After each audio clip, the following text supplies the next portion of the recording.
Assalamu alaikum and hello to all students. I hope you are doing fine.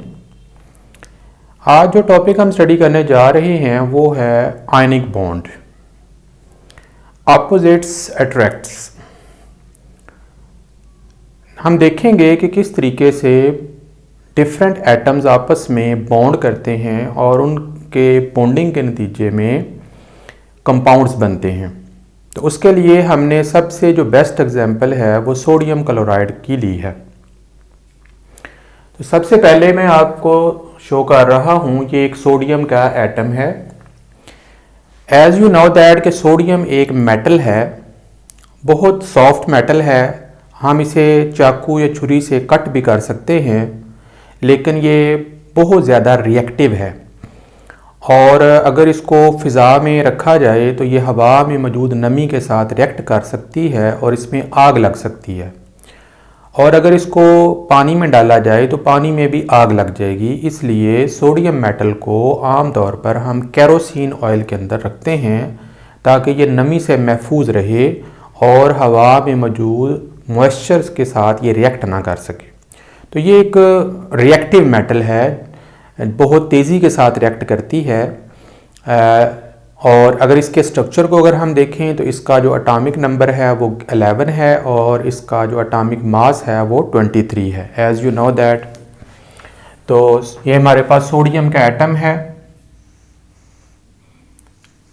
इसका atomic number 11 और atomic mass जो है वो 23 है।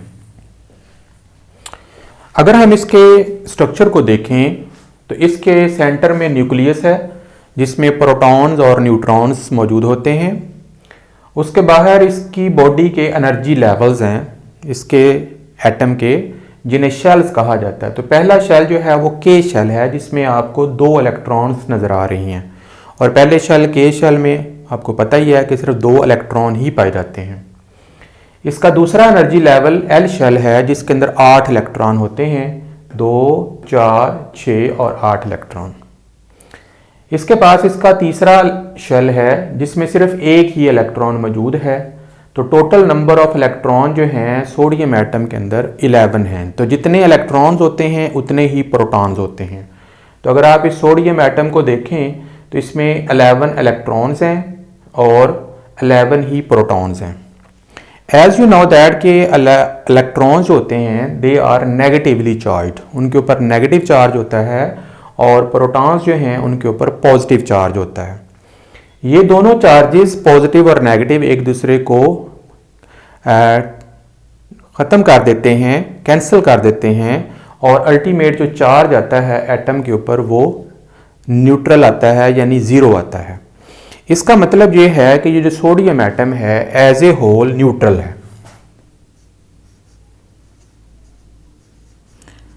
न्यूट्रल होने के साथ साथ ये जो एटम है ये अनस्टेबल है। अनस्टेबल एक ऐसा इलेक्ट्रॉन होता है, एक ऐसा एटम होता है जो बहुत ज्यादा रिएक्टिव होता है। अनस्टेबल और रिएक्टिव होने की जो सबसे बड़ी वजह है वो इसका लास्ट शेल है जो कि कंप्लीट नहीं है। हर एटम की ये ख्वाहिश होती है कि उसका आखिरी शेल कंप्लीट हो जाए। According to duplet rule, duplet rule कहता है कि आखिरी शेल में 2 इलेक्ट्रॉन होने चाहिए, जो कि आमतौर पर के शेल होता है। जैसे हाइड्रोजन में 1 इलेक्ट्रॉन होता है आखिरी शेल में, तो उसको डुप्लेट रूल कहते हैं कि वो हाइड्रोजन का एटम अपना आखिरी शेल कंप्लीट करने के लिए 2 इलेक्ट्रॉन की उसको ज़रूरत होती है।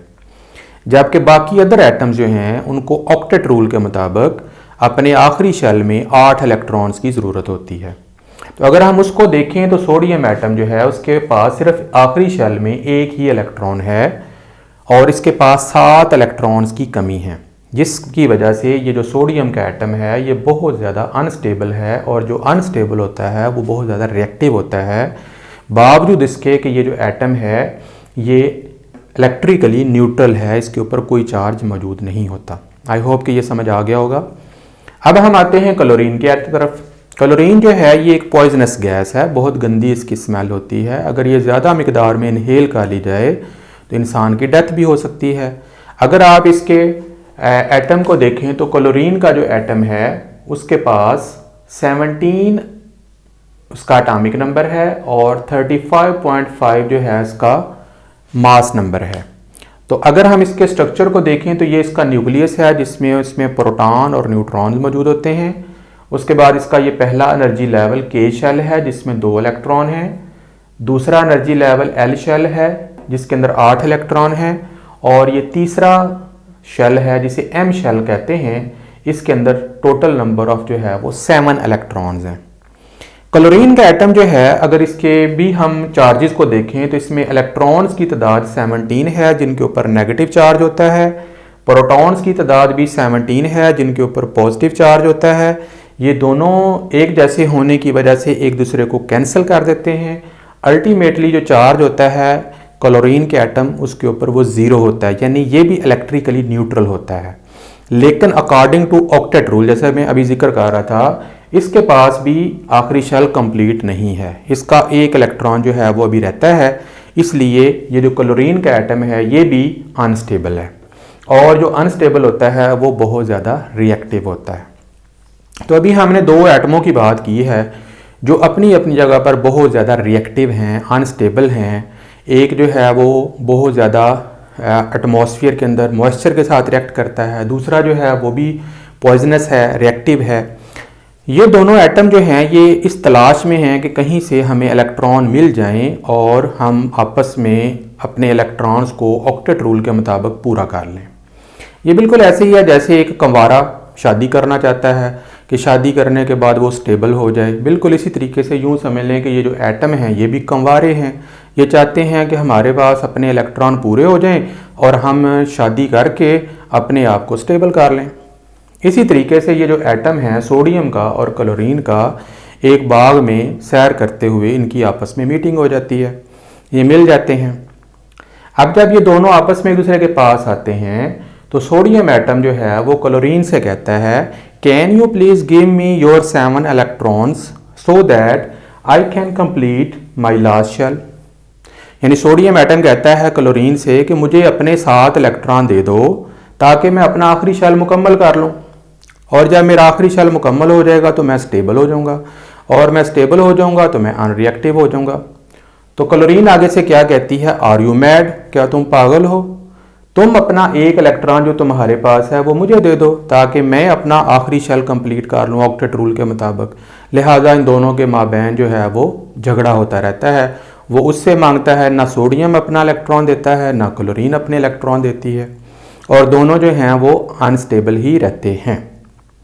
लेकिन एक अक्लमंद इंसान उनके पास आ जाता है और उनको कहता है कि क्यों आपस में झगड़ रहे हो, मैं तुम्हें एक आसान हल बताता हूँ, उस तरीके से आप दोनों बड़ी ही आसान ज़िंदगी गुजार सकोगे और अपने आप को स्टेबल कर सकोगे।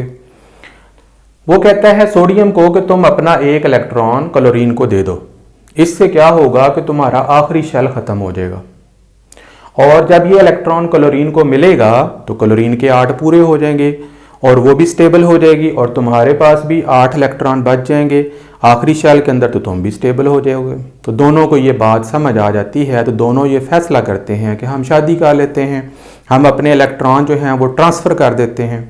अब इसको फिर हम ज़रा दूसरे तरीके से देखते हैं। अब ये देखें, यहाँ पर जो आखिरी शेल है एम शेल सोडियम का, वो ख़त्म हो चुका है। क्यों ख़त्म हो चुका है? क्योंकि सोडियम ने अपने आखिरी शेल में मौजूद एम शेल में मौजूद जो एक इलेक्ट्रॉन था वो क्लोरीन को दे दिया।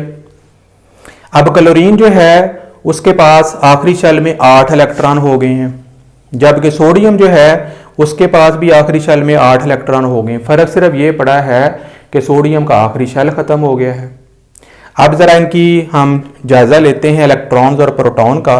अब सोडियम जो है उसके पास इलेक्ट्रॉन्स की तादाद 10 रह गई है, पहले उसके पास 11 थे। आपको पता है इलेक्ट्रॉन के ऊपर नेगेटिव चार्ज होता है। प्रोटॉन्स इसके पास उतने ही हैं जितने पहले थे, यानी 11 थे। तो प्रोटॉन्स की तादाद ज़्यादा होने की वजह से जो सोडियम एटम है इसके ऊपर पॉजिटिव चार्ज आ जाता है, जिस पॉजिटिव चार्ज की वजह से ये एक सोडियम आयन में तब्दील हो जाता है। अब आपको पता ही है कि ऐसी स्पीशी जिसके ऊपर पॉजिटिव और नेगेटिव चार्ज आ जाए उसे हम आयन कहते हैं। और आयन जो हैं ये 2 तरह के होते हैं, एक को हम बोलते हैं केटाइंस जिनके ऊपर पॉजिटिव चार्ज होता है, और एक होते हैं एनाइंस जिनको ऊपर नेगेटिव चार्ज होता है। तो आयन जो हैं ये बेसिकली दो तरह के होते हैं, केटाइंस एंड एनाइंस। केटाइंस जो हैं they contain positive charge, sodium, potassium, hydrogen, ये इसकी एग्जाम्पल हैं। एनाइंस के ऊपर नेगेटिव चार्ज होता है क्योंकि इनके ऊपर क्लोरीन, हाइड्रोक्सिल ग्रुप और बाइकार्बोनेट आयन जो है इसकी एग्जाम्पल है। इसको आप एक और तरीके से भी याद रख सकते हैं कि केटाइंस जो हैं ये क्योंकि कैथोड की तरफ जाते हैं, बैटरी के टर्मिनल की तरफ, इसलिए इनको केटाइंस कहते हैं, और कैथोड के ऊपर नेगेटिव चार्ज होता है। इसी तरीके से जो एनाइंस होते हैं इनके ऊपर नेगेटिव चार्ज इसलिए होता है क्योंकि ये एनोड की तरफ, जो कि पॉजिटिवली चार्ज इलेक्ट्रोड होता है किसी भी बैटरी के अंदर, इलेक्ट्रोकेमिकल बैटरी के अंदर, उसकी तरफ अट्रैक्ट होते हैं, इसलिए एनाइंस के ऊपर जो है वो नेगेटिव चार्ज होता है। इस तरीके से अगर हम सोडियम को देखें तो सोडियम जब एक अपना इलेक्ट्रॉन लूज कर देता है तो उसके ऊपर +1 चार्ज आ जाता है जो कि इसे केटाइन बना देता है। इसी तरीके से अगर हम क्लोरीन को देखें तो क्लोरीन के एटम ने सोडियम के एक इलेक्ट्रॉन को एक्सेप्ट कर लिया है, हासिल कर लिया है। उससे क्या हुआ कि इसका आखिरी शेल कंप्लीट हो जाता है और उसमें भी 8 इलेक्ट्रॉन आ गए हैं।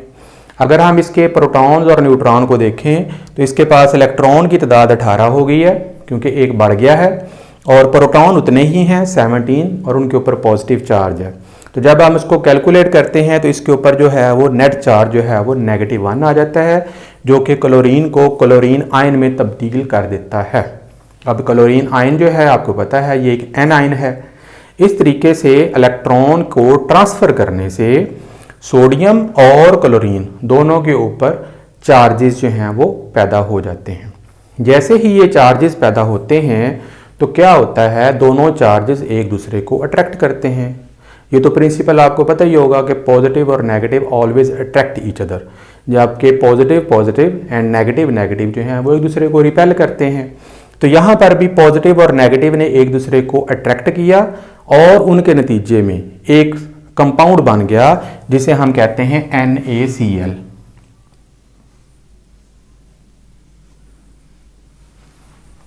अब कुदरत का करिश्मा देखें कि आपके पास एक ऐसी मेटल है जो बहुत ज़्यादा रिएक्टिव है, बहुत ज़्यादा अगर उसको पानी में डाल दिया जाए तो आग लग जाती है, धमाका हो जाता है। एक गैस है आपके पास जो इतनी जहरीली है जो आपको किल कर सकती है, लेकिन जब वो आपस में बॉन्ड बनाते हैं तो वो एक बहुत प्यारा कंपाउंड बन गया है जिसके बगैर आई थिंक ज़िंदगी का तस्वर ही मुमकिन नहीं है। नमक हम खाते हैं, टेबल साल्ट है, हमारी बॉडी में बहुत इम्पोर्टेंट इसका जो है रोल है, और बहुत सारे हमारे बॉडी के अंदर जो सक्रीशन है उनको बनाने में ये अपना किरदार अदा करता है। तो इस तरीके से ये जो नमक है इसमें सोडियम और जो क्लोरीन है वो अब क्या हो गए हैं, वो स्टेबल हो गए हैं। और स्टेबल होने का मतलब ये है कि वो अब अनरिएक्टिव हो गए हैं, और अनरिएक्टिव होने का मतलब ये है कि अब वो आराम से अपनी सारी ज़िंदगी गुजार सकते हैं, क्योंकि अब उन्होंने ऑक्टेट रूल के मुताबिक सोडियम के भी आखिरी शेल में 8 इलेक्ट्रॉन हैं और क्लोरीन के भी आखिरी शेल में 8 इलेक्ट्रॉन हैं। तो दोनों समझने के एक तरह के शादी के बंधन में बंध जाते हैं और बाकी अपनी सारी ज़िंदगी जो है वो स्टेबिलिटी में गुजार देते हैं, और ये अनरिएक्टिव होकर अपने आप को NaCl की शक्ल में बरकरार रखते हैं। अगर इनके दरमियान तलाक दिलवानी है, इस बॉन्ड को तोड़ना होगा, फिर ये एटम जो हैं सोडियम और क्लोरीन किसी दूसरे एटम के साथ रिएक्शन कर सकते हैं, जैसा कि आमतौर पर किसी केमिकल रिएक्शन में होता है। तो इस तरीके से जो बॉन्ड बनता है उसे हम कहते हैं आयनिक बॉन्ड। आयनिक बॉन्ड एक ऐसा बॉन्ड होता है जो किसी भी एटम से इलेक्ट्रॉन के ट्रांसफ़र हो जाने से एक एटम से दूसरे एटम में, और उसके नतीजे में जो पैदा होने वाले चार्जेस हैं, पॉजिटिव और नेगेटिव चार्जेस, उनके दरमियान जो फोर्स ऑफ अट्रैक्शन पैदा होती है उसकी वजह से जो कायम होने वाला बॉन्ड होता है उसे आयनिक बॉन्ड कहते हैं। आई होप कि ये आपको टॉपिक क्लियर हो गया होगा। तो अगर समझ आ गया है तो प्लीज़ इसको लाइक करें, सब्सक्राइब करें, दोस्तों के साथ भी शेयर करें, और इंशाल्लाह फिर किसी दिन आपको साथ मज़ीद लेक्चर के साथ हाज़िर होंगे। अल्लाह हाफ़िज़।